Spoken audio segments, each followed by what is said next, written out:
Awesome morning, everybody. How's everybody doing? Excellent. So first off, I just want to say a couple thank yous. Thank you to Maddie for having me down and doing all the arranging here for everything and logistics. Really appreciate all that. And then the other person I wanted to thank is Mr. Brendan Cronin. So there's a little funny story about me even getting here. We met at the CA meetings last year in the spring, and we had quite a talk, but there was quite a lot of alcohol involved, and in all honesty, probably lacking in memory. And a few weeks later, or a couple months later, I get a phone call, and I don't recognize this number. I have no idea who this person is that's calling me. And my first assumption, of course, is, well, this is some telemarketer that's getting, their phone number is getting transitioned through the U.S. somehow, and I don't know who this person is. But I'm kind of, I'm a little ornery today, so I'm like, I'm going to answer this and tear this guy a new one. So I answer the phone, and luckily, Brendan kind of talks me into not hanging up the phone and telling him where to go and convincing me that he does know me and reminds me of this conversation, and hence here I am. Otherwise, this all wouldn't have happened. So good on you, Brendan, for sticking it out there. Appreciate it.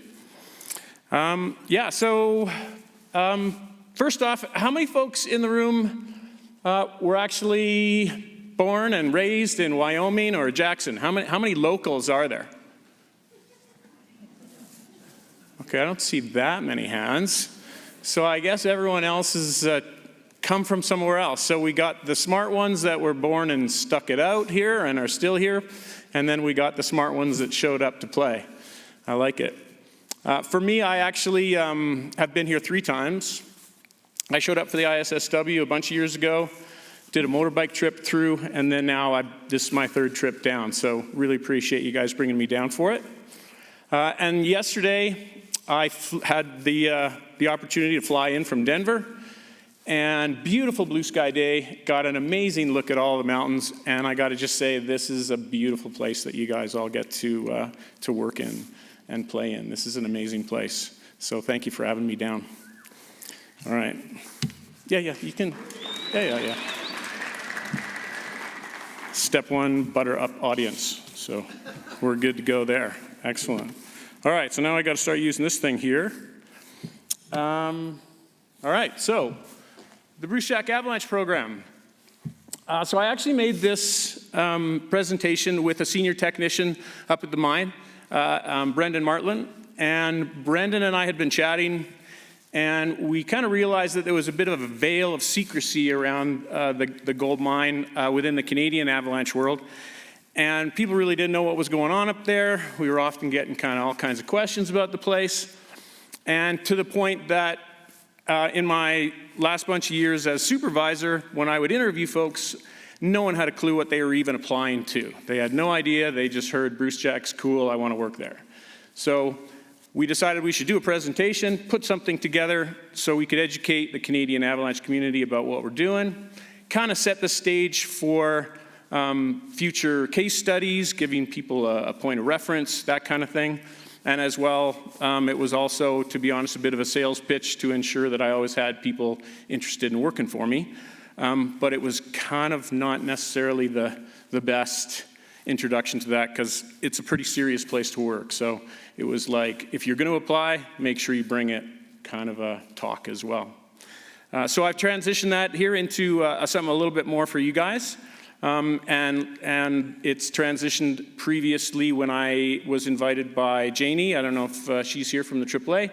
But she invited me to do an online talk, which I did last year as well. Whether you saw that or not, this is a pretty similar talk to that. So let's talk about the program. There we go. So starting off, just a little bit of a history of the place. Why does this place exist? What happened?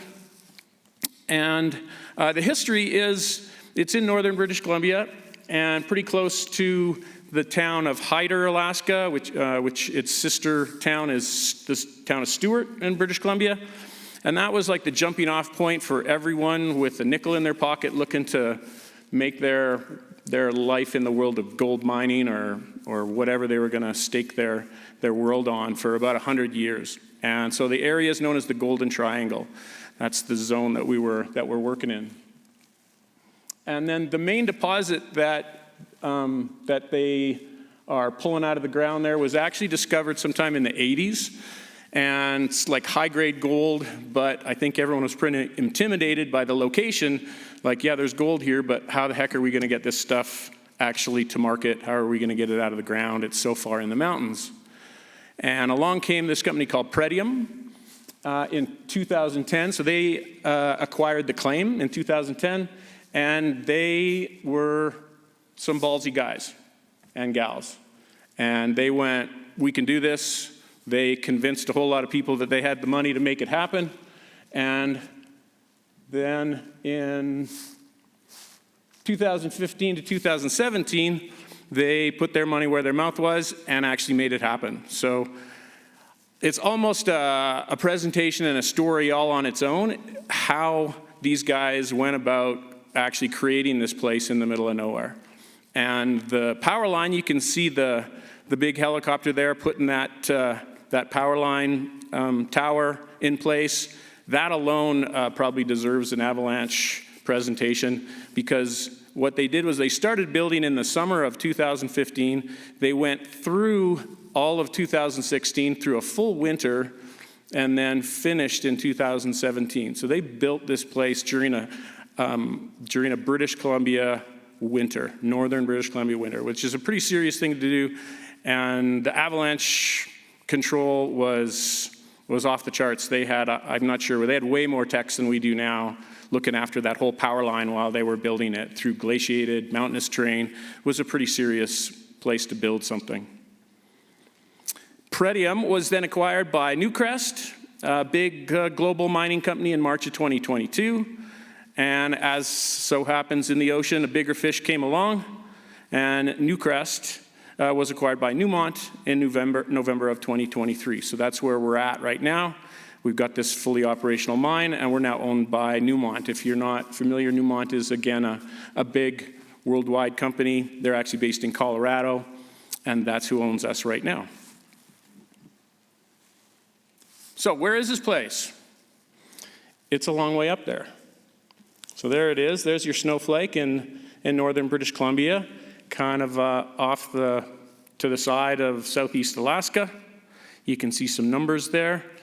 And I kind of put this slide up here with the idea of, well, what does it actually take to get to work? So give you an idea, if you want to be an avalanche technician at the Brucejack Mine, most of our guys come from southern British Columbia.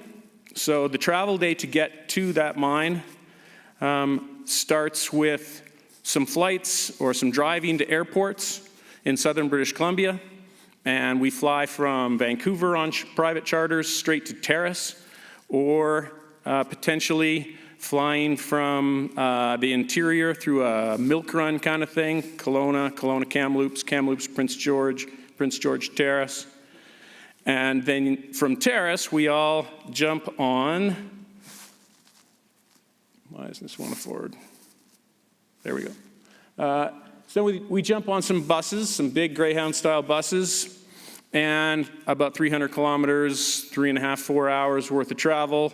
Then you will work your way up Highway 37, right past Hyder and Stewart, to the Wildfire Gate. That's our security gate, and that's where you're going to, from there, change onto some smaller buses, bigger, sort of 4x4, chains on them, that kind of thing. That's when you get onto the actual access road. So you go through security at Wildfire, and you go over a small pass, and about 55, 56 kilometers along the road, you run to Nipple Camp. And that camp is Valley Bottom still, and its reason for existence there is a bunch of things. You have to have a place to have your staff that can live for maintaining the road, right? You don't want to have them all at one end or the other when it's that long a road, so we need a place in the middle for staff to live, for maintaining the road. As well, that private power line that comes in, one of the longest in the world, goes through Nipple Camp, and Nipple Camp is the final switching station, substation, before the electricity goes up the mountain to the mine. So it has to exist for that. And then it's also where we kind of transfer freight and everything, right, from the bigger trucks to smaller trucks, because after you leave Nipple Camp, you got to go 15 kilometers up the road. I'll use this fancy little thing up there to Brucejack. You're actually on a glacier and some pretty steep terrain to get there. So smaller trucks and that kind of thing. And that takes about another hour to get from Nipple to Brucejack. So that's what it looks like if you want to come work at the Brucejack Mine. There you go.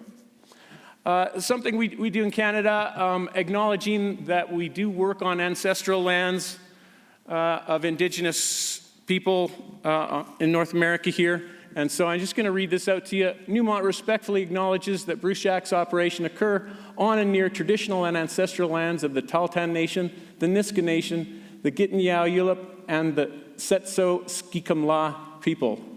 So we actually have quite a good relationship with all of the indigenous populations, and we have lots of them that are actively working on the site with us. Do our best to always make sure they're hiring lots of folks from neighboring communities to be part of the project. So that's where we're at. So what's it like up there? So I'm sure I don't need to explain fully what it means to work in the mountains in the winter. You're all avalanche professionals, but I'll just give you some numbers for you to look at there. Yeah, that's just a typical big storm that rolled through, and we're trying to figure out how to get out the doors so we can do control work. And if you look there at that weather map, you can see where the arrow comes down from snow and the arrow comes up from windy. That's pretty much the Brucejack Mine. That's it right there. So annual snowfall is 15 to 17 meters, 50 to 55 feet of snow, which gives us a snowpack somewhere around 4 to 6 meters. Right, the alpine could be actually blown in significantly more than 6, but that's sort of your average snowpack heights right now. And the mine itself is actually up in a high pass. It's up in a col. And so we get quite a Venturi effect up at the mine. And we can actually have some pretty amazingly strong winds that basically mean we're all sheltering in place until it kind of calms down again. So it can be a very, very windy place. And just like everywhere these days, I think the climate is throwing lots of curveballs at us all these days, and we have rain events up into the Alpine and huge extended Arctic outbreaks that can come down from the north, right? When you're that far north, you can kind of have everything. Gulf of Alaska likes to throw us all kinds of big weather events, and then the Arctic can throw us the cold back in the other direction at any time. So we're always kind of having to be ready for anything. There you go. So for us, being at a higher elevation there with the actual camp, my guys have already done multiple control missions this year. Right now we have over a 2-meter snowpack already at the mine itself.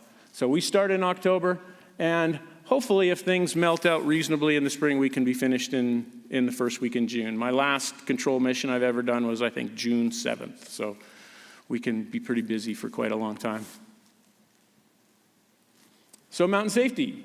So looking at that, all that, where it is and what it looks like a little bit, you can imagine that a mine of this size definitely needs a mountain safety team. So we, like Lynn said, we have over 100 avalanche paths. We have 20 technicians that are working for us, and of those technicians, 6 of us are full-time. Everyone has a cross shift, and then 14 are seasonal. So at any one time, you have 10 techs on site in the winter, and in general, 3 on site in the summer at any one time. What are our responsibilities? So year-round, we look after avalanche safety and instruction. We talked about the glacier, the fact that we do drive on the glacier to get to the upper mine. So we also are in charge of glacier safety and glacier rescue and just overall glacier knowledge to keep people safe. And then we are the mountain rescue team for the area. So being that far north, there is not much for search and rescue folks that are going to come and help us out. So it's pretty much up to us to be self-sufficient. So we run our own safety programs and look after HETs, Class D rescues with helicopters, and all those different kind of rope skills and techniques. We always make sure we have our crew fully trained. We're regularly training, just like all rescue groups would, to ensure we can manage any problem that happens out in the mountains.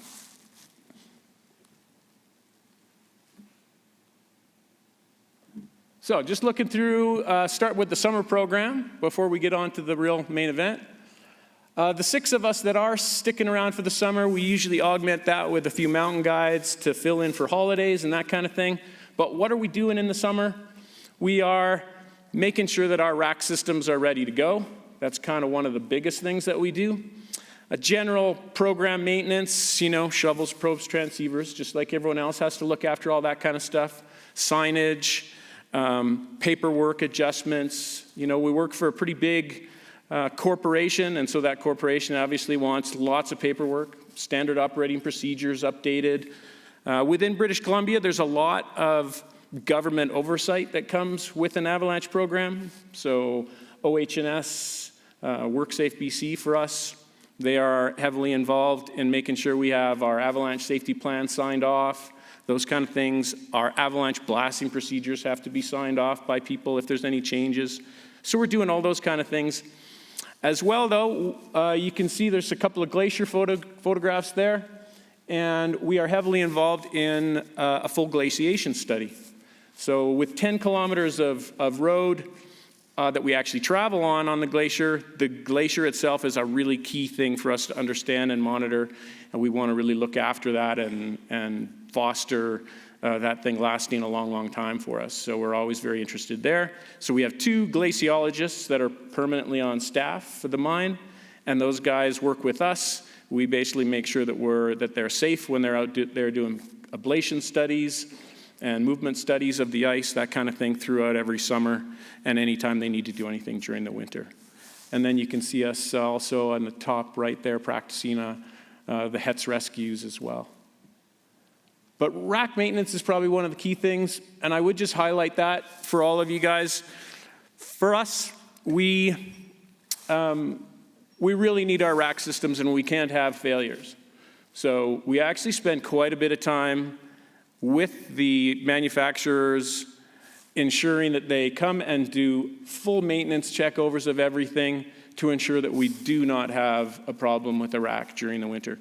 And in my time there, since we've really upped that game and put the time and the money and the effort into maintaining our racks, we have actually never had an issue with either of our rack systems. They've been trouble-free and total game changers for keeping the road open for us. Racks are hugely important, and our summer program is important to manage it. There you go. So winter, though. This is what you guys want to know about. So what's it like up there in the winter? So we talked about conditions. What we didn't talk about, though, is it's a 24-hour-a-day operation. And when I interview folks to come work for me, that's pretty much all I talk about for about a half hour is the dreaded night shift. What's it going to look like when you're on night shift for us? What does that really mean? And for us, if you're going to come and work for us and you're going to work night shift, you're not sitting on a couch, you're not sleeping with a blanket on top of you, you are active all night, radio in hand, driving up and down the road in trucks. They're skiing at night, doing snow profiles at night. They are doing active control work all night, just as much as we are during the day. It's a pretty real place, and it's 24 hours a day. They haul on this road that we look after 24 hours a day. The gold flows in and out. Nothing stops the gold. Yes, yeah. It's a little concept there that basically production trumps everything, right? So if anything is getting in the way of making gold, well, you better get it out of the way. So I have to make sure that this snow is always out of the way, yeah. So during the day, during the winter, like I said, it's a 24-hour day operation. So we have day and night shift, and of the 20, like I said, you have a cross shift, so there are always 10 people on site at any one time. We operate out of the 2 main camps, the upper camp and the middle camp. So we have 5 people at each camp, and at each of those camps, then you have 2 on nights, 2 on days, and a supervisor as well at each camp working on the day shift as well. I can't do night shifts. You crazy, right? Like, that's only for young people. It's not happening, yeah. So what's our job in the winter? Forecasting, mitigation, avalanche education for all the employees, so everyone gets a refresher every single year. All the guys that are working in equipment that are maintaining the road are all wearing transceivers. We have to teach all of them every single year, make sure they're up to it. As well, there is an emergency response team, a mine rescue team. And so we train those guys to basically be our backup for avalanche rescue if anything ever did happen. As well, the mine is always expanding and moving and exploring and going places, so we kind of have to keep our eye very closely on what the mine is doing. They don't like to tell us. We just have to make sure we're watching, and when they step off the road to do something stupid, we have to get in there and make sure that it's safe still. So we're looking after all kinds of different programs and expansions that are happening, and people that want to go look at things, from the environmentalists that are collecting data in a variety of places to geologists that want to look at something new, that kind of thing. As well, getting back to the glacier, right? The glacier's ever present, so we also have to be rescue ready for the glacier as well. Go. How do we get around the place? Every option possible. So we are on skis, we are on the fancy snowmobiles. The guys don't let me use them, of course. I'm not really much of a sledder, but they'll occasionally take me out. I think one of those pictures is actually me getting a lesson. We have a helicopter on standby for us 24 hours a day, right? That's always there. It's not night vision, we don't use it at night, but it's there for us all year long. Pilot is always there, ready to go, so we can do avalanche control with a helicopter whenever it's necessary. And if it was going to interrupt production, then we can use that helicopter whenever we want, for sure. It's kind of how that rolls. We have our trucks that are explosives carrying capable all the time with the bomb boxes on the back of them. We have snowcats that we use all the time. There's some key places where you actually can't get to without a snowcat road. So snowcats, snowmobiles, trucks, helicopters, and lots of skiing around the mountains. There you go. So going to talk just briefly about mitigation, and then I'm actually going to back up and talk about forecasting. But for us, we use anything at our disposal to do control work to mitigate hazard. We do have the two different rack systems. We use GasX and we use VESON towers currently on site. And they are both fantastic systems. I think it's a bit of a cutthroat industry in the world of racks these days, but racks all have their place. I'm not going to tell you that one is better or the other. I think they all have their place, and they work amazingly for us in the places that we have them. They're indispensable for us. They're amazing. So we have the GasX, we have the VESON towers. And then we just have regular explosives work that you're all familiar with as well. We throw it out of helicopters. We do case charging on the road. We do some hand charging as well, quite extensively at the upper camp. And we do occasionally get on skis and ski cut, which we're going to talk about in a few hours, I think. Yeah. You can see actually down lower right, that's actually one of our techs doing a ski cut above the smoke shack right outside the mill there. So we got to look after our guys, right? Yeah. So forecasting. So yeah, backing up a little bit to forecasting. We use the InfoX. In case folks are not familiar, in Canada, the Canadian program is everyone that's got an avalanche program subscribes to this system. It's an online database that everyone gets to see everyone else's information every single day. So you input twice a day, do full analysis of all your terrain, all your weather, all your conditions. You input that every single day, and then it becomes this huge resource for everyone else to use as well. They can see what's exactly happening, right down to the minutia, all the people that are all around them, and can assist them in all the forecasting that they're doing. So we use this InfoX system. It's very integrated into what we do. It actually is our full workflow every single morning and every single afternoon. It has all of our avalanche paths in it, all our terrain, and all our snowpack and weather information for the entire year. So we start every single day and start every single night shift with a full review of every single path, and from that we break our area down into a bunch of different zones and then distribute these advisories twice a day, more if we need it. Where are we gathering all this information from? So our guys are obviously, I keep saying guys, sorry, our technicians are out in the mountains 24 hours a day gathering information firsthand. As well, we have 4 specific weather plots that are manual, that we do readings from every day.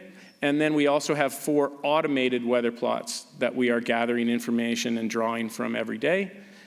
What we're adding these days is we added one last year and we're adding another this year, is we're putting in radar systems.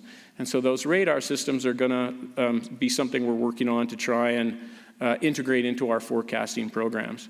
The top right picture there is showing you a radar installation that just went in this year, and then the bottom left is showing you one of our remote weather stations. There you go. So the tenure and the avalanche zones.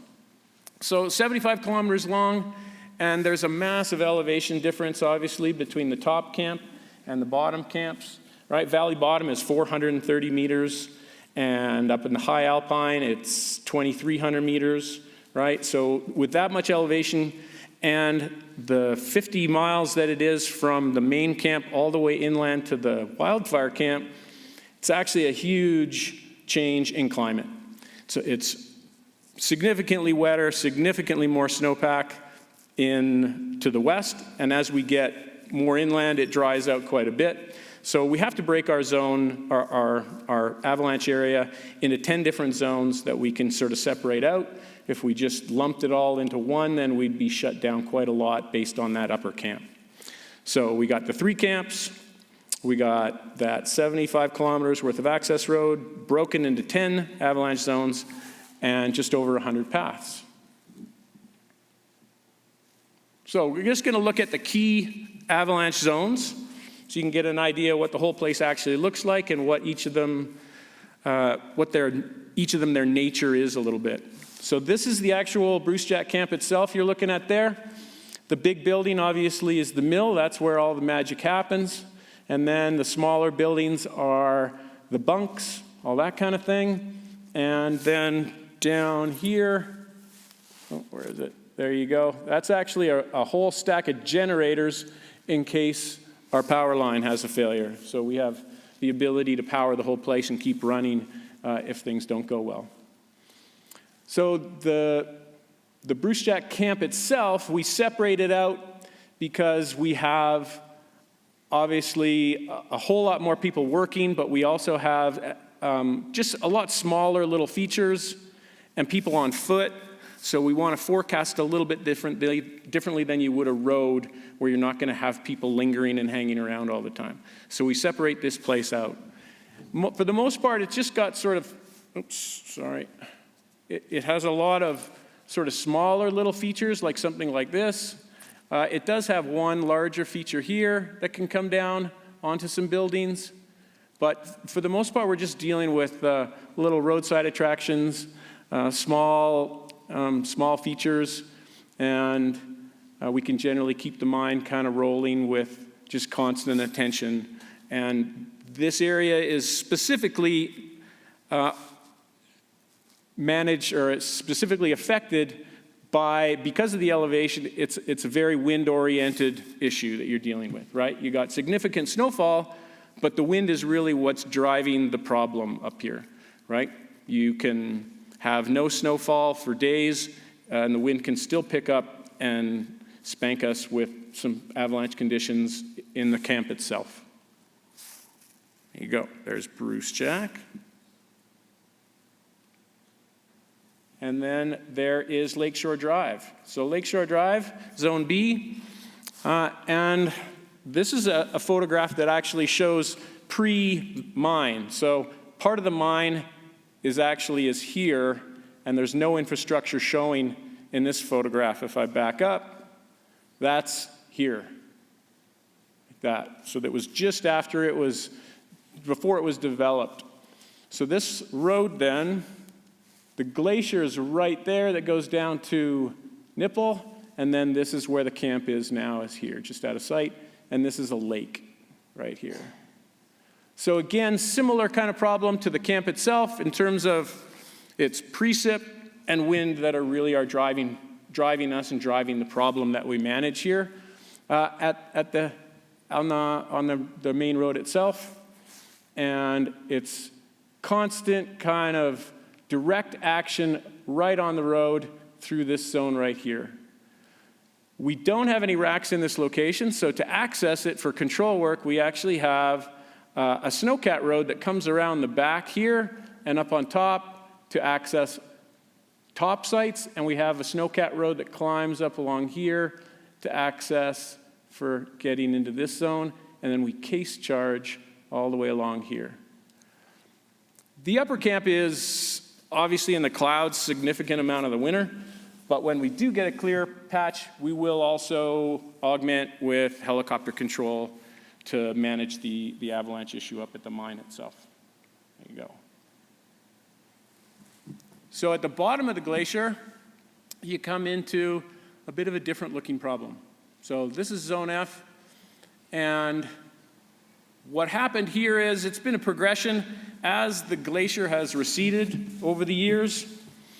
We've had to adjust where the road is, which I'll talk about toward the end. The original road that came into the mine, oops, sorry.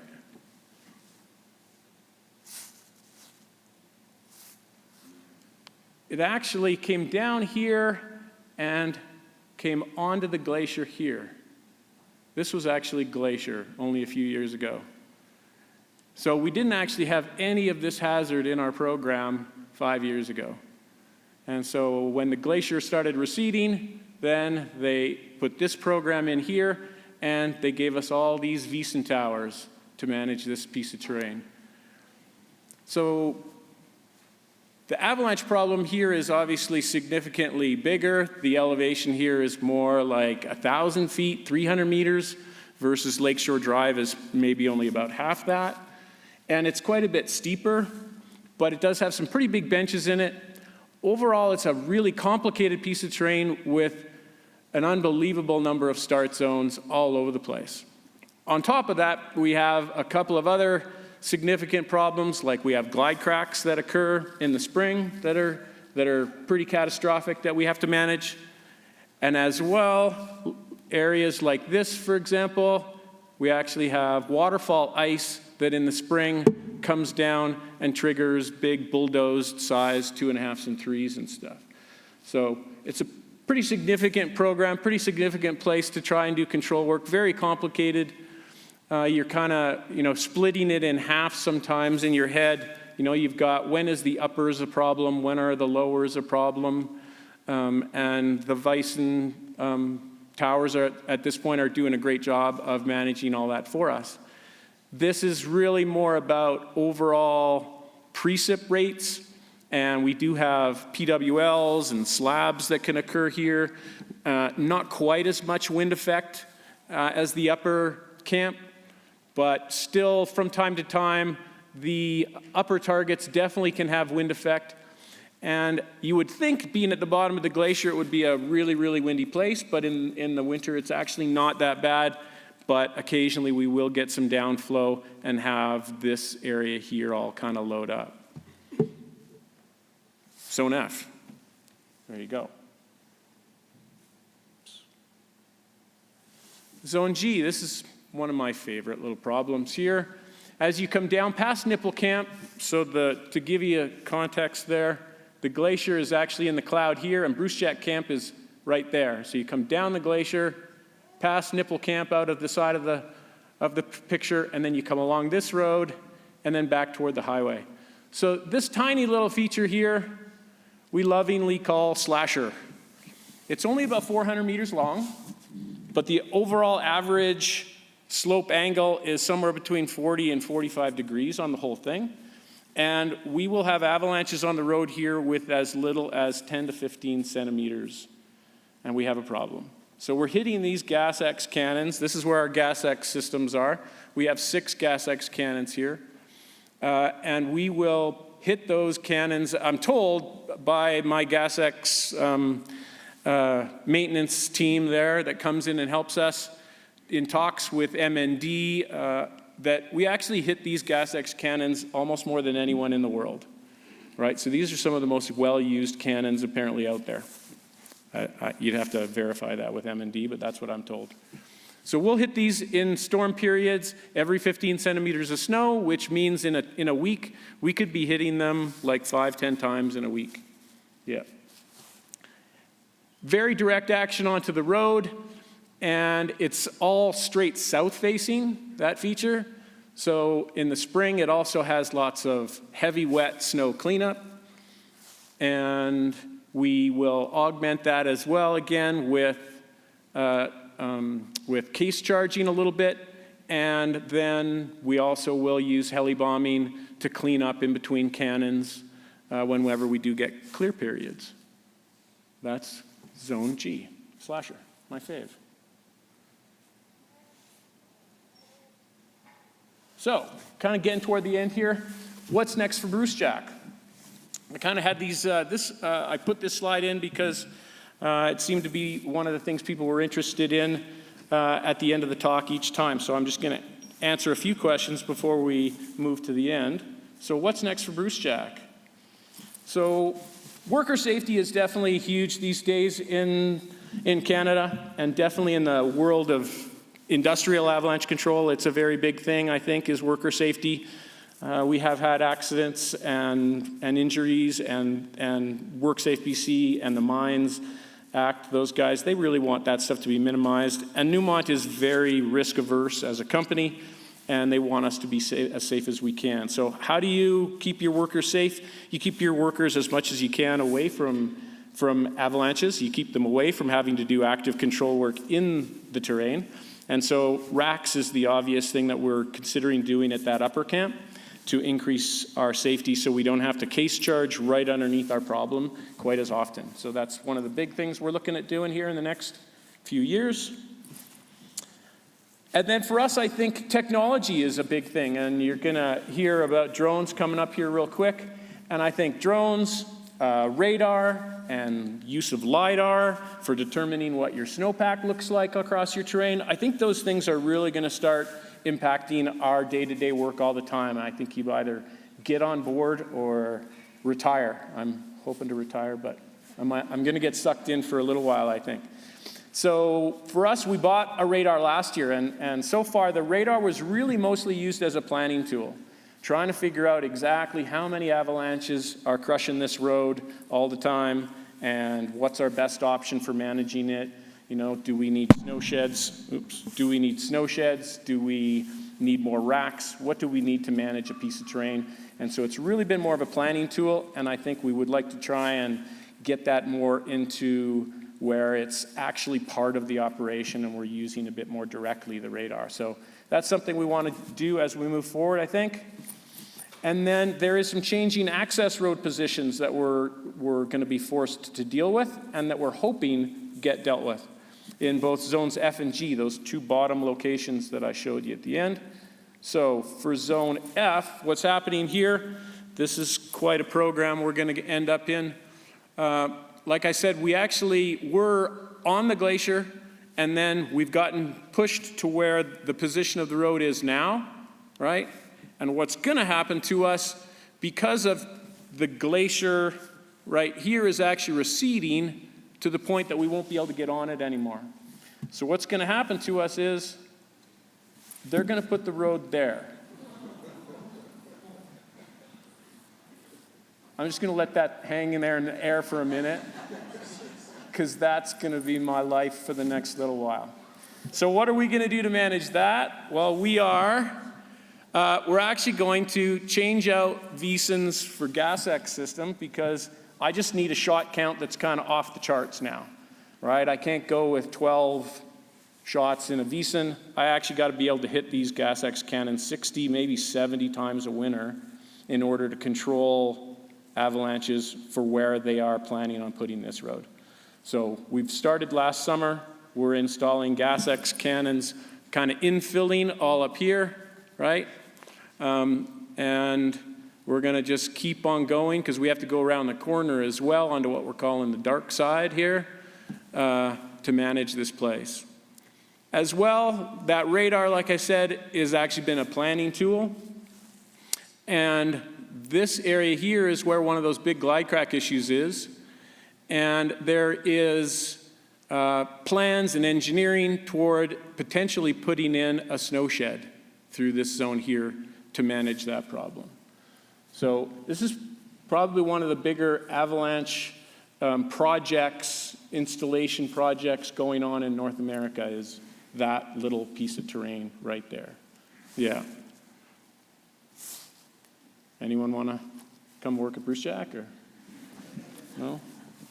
There you go. So that's what's happening in Zone F. Zone G is kind of an interesting one.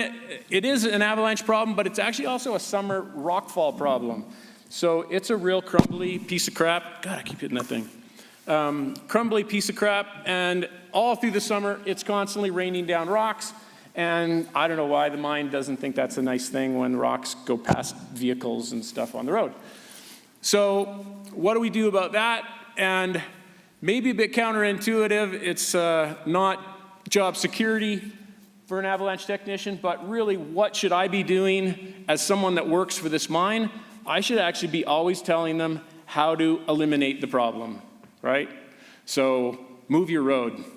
We should just stop driving past this thing, right? The avalanches are super interruptive to the program. Rockfall is a serious hazard that just can barely be mitigated. We did scaling all on the whole thing this summer to mitigate the rockfall hazard, and all we actually ended up doing, from my perspective, is all we did was remove what little vegetation there was here and just added to my avalanche problems. So we got rid of some rockfall, but we added avalanche issues. So slasher's not really something we want to deal with. And on the hierarchy of controls, if anyone's familiar with that little triangle, the top one is elimination, right? That's what you should do. Eliminate your problem. So as much as this is job security for me, what I told them is we should just, go around the back. So around the back is actually a little valley that, although it would be quite a bit of a road build, it actually is exposed to a significantly bigger piece of terrain, but has a very, very low frequency of avalanches. Will be quite easy to manage. I could just put a couple of racks up on top of it, heli bomb once in a while, and my avalanche size would be reduced. It wouldn't even hit the road at all during the year. 0 closures. Right, so that's kind of what I've been proposing to them. Fingers crossed that someone listens to me. There you go. And then just a little shout out to my crew. There they are for 25, 26. We have quite a diverse crew. We have mountain guides. I got geologists that are AvTechs. I got rope geeks. I got engineers, I got paramedics, researchers, ski guides, and avalanche instructors, all that work on this team with us here. So there's 20 of us, and there's lots of high vis that we go through every single year, and lots of steel-toed boots, and that's my team right there. There you go. Awesome. That's us. There you go.